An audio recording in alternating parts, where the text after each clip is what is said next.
I'm not sure why, but recently, my YouTube homepage has been constantly bombarded by videos of YouTubers saying they're quitting YouTube. These ain't just small YouTubers, but huge YouTubers that have been in this platform for the longest time. One common question that many would ask would be, why are they quitting? Isn't it a dream job? Which is true, to many, including myself. I hope that one day I can do this for a living, doing something that I genuinely enjoy and also help others achieve the life that they deserve. If many are willing to trade positions with these YouTubers, a position that many would consider to be a dream, why are they letting it go so easily? Here's an analogy for you to understand this better. YouTubers are like marathon runners. It's a long race and they have been running for a really long time. They have been through many difficult terrains and it got them to where they are right now. Each terrain brings them a different set of problem and was probably a contributing factor as to why they are quitting. As we hear about these YouTubers walking out of the running track and leaving, it's easy for us to question them when we are barely even at the starting line. We did not truly experience what they experienced. However, being an actual marathon runner myself, if I were to try and link this analogy together with what these YouTubers are facing, I feel that one huge reason why we stopped running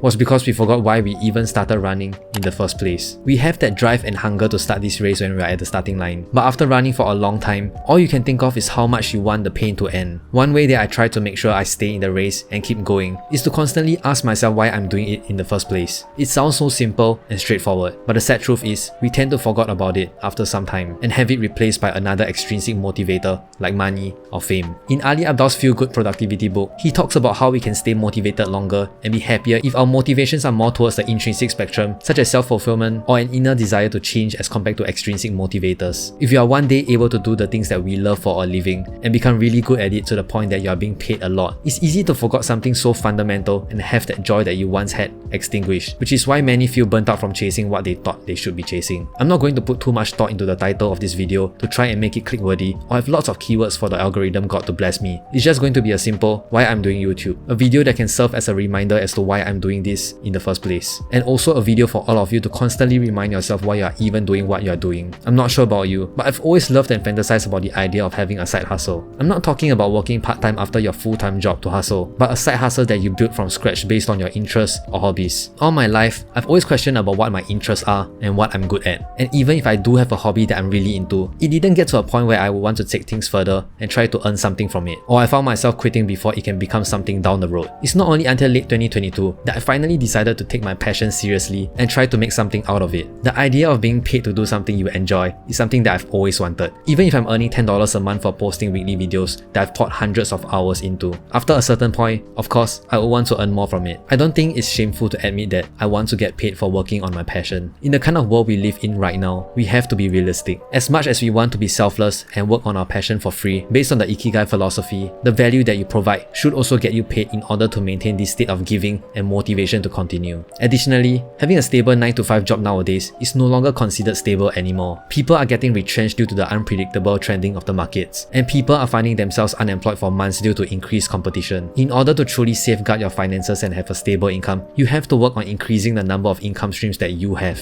If I lose my job, I would at least still have my YouTube channel to sustain me for a while until I found my next job. My first channel was a guitar channel. The interest of creating videos on me playing the guitar kind of died and I stopped posting. A couple of years later, I found myself creating another YouTube channel, but this time on gaming. That too didn't last. But what I found out from all of that was that I constantly found my way back to YouTube because I enjoy creating videos. The niche that I was in didn't last, and of course, my perseverance to see things through wasn't there too either. But my joy in creating videos, a process of translating an intangible thought to a tangible video, has always been there. There's just something about being able to put all those thoughts into something that you can actually see and hear that continues to draw me in till this day. The joy of materializing these thoughts that I've always have into something that I can share with others is something that I want to pursue, which kind of brings me to this thought that I had. Throughout our lives, we have been constantly thinking about what are the things that we are good at, what are our passions, what's our life purpose. It seems like a question that can never be answered. I used to be like that, and I've been questioning myself constantly every single day for so long on what my purpose is. Meanwhile, my peers seem to have everything figured out since young, playing the piano since they were 5 and making a living from it today, or living a really comfortable life from their business, selling an improved product of something that they had been using all their life. As I look at them, I felt so frustrated that I'm still figuring out my way to the starting line when they have already started the race ages ago. But after some miracle that happened in late 2022, I came to realize that my passion has always been there, right in front of me. The signs has all along been there since I was a kid, but for some reason, I wasn't able to see it. Since young, I've always been someone that has a lot of things to think about. The introverted me would rather be alone to my thoughts than to socialize with others. When I'm with my close friends, I always found myself being that guy that hates to see them belittle themselves. And I've always put in a lot of time and effort to convince them otherwise. From the outside, I know what they're capable of,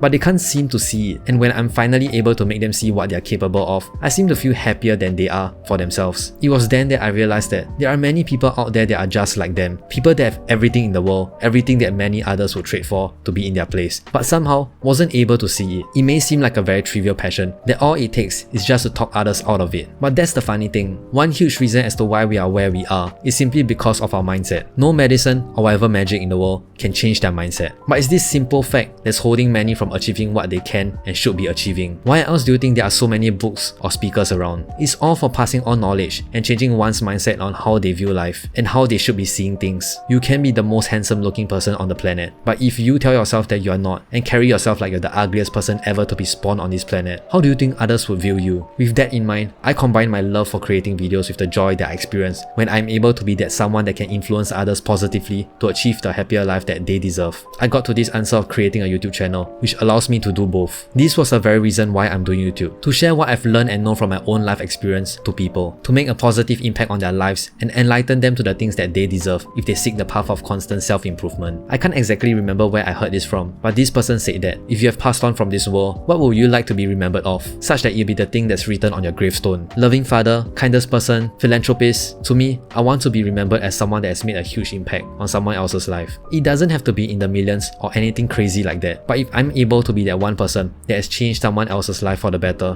where life would not be where it is for them if not for me. If it's just one person, I couldn't have been happier. Yes, I'm just one person. And honestly, there's a bunch of good-natured people out there that are also trying their best to impact others positively. But just because there are others out there that are doing it, doesn't mean that I shouldn't. Each of us have our own set of journeys that we have embarked on, and I'm sure that my journey will resonate much more closely to a certain group of people as compared to others. That's what I'm trying to aim for. That's how I kept going with these weekly videos, even if barely anyone watches them. As long as I can change that one person's life for the better and help them see more of what life has to offer, that's enough for me. That is why I'm doing YouTube.